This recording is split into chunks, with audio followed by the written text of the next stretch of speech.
Un homme peut avoir une âme ardente qui influence profondément les âmes des autres et qui agit puissamment dans le domaine des émotions. Mais la foi des auditeurs se trouve alors comme greffée sur cette influence, cette sagesse humaine, psychique, et pas sur Dieu. Il n'y a pas eu contact avec la puissance de Dieu.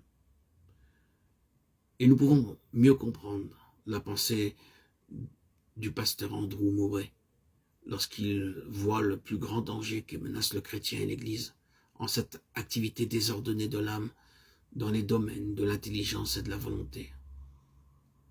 Les anciens amis l'a désigné sous le nom d'activité de la créature.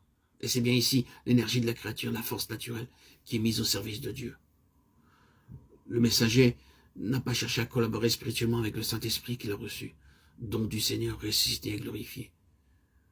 Mais plutôt, il a communiqué la vérité par des artifices,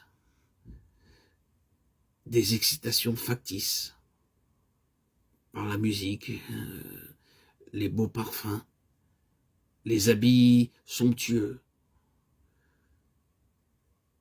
Il a communiqué ces messages annoncés, non par l'esprit, mais par les émotions qui aboutissent à l'épuisement. Et le message n'est pas spirituellement intégré, acquis par celui qui regarde et qui vit ces manifestations émotionnelles. Ainsi, l'homme ne peut saisir la vérité qu'intellectuellement.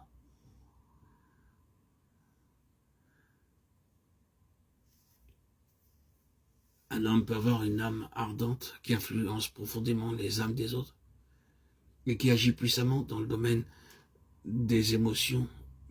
Mais la foi des auditeurs se trouve alors comme greffée sur cette influence, cette sagesse humaine, psychique, et pas sur Dieu. Il n'y a pas eu contact avec la puissance de Dieu. L'activité est désordonnée.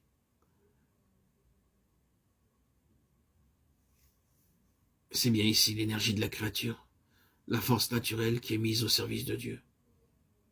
Le messager n'a pas cherché à collaborer spirituellement avec le Saint-Esprit qu'il a reçu, don du Seigneur ressuscité et glorifié.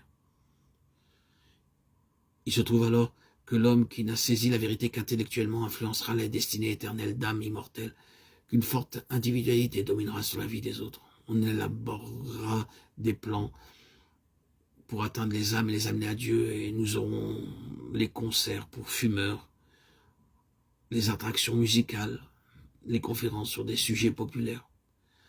Chacune de ces choses révélant la mentalité des promoteurs.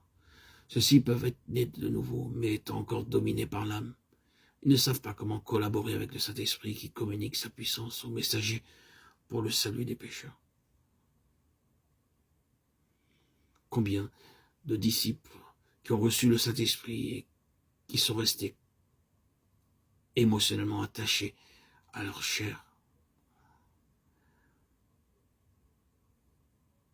au plaisir de ce monde, attachés à vivre ses émotions plutôt qu'à vivre par l'esprit, marcher selon l'esprit.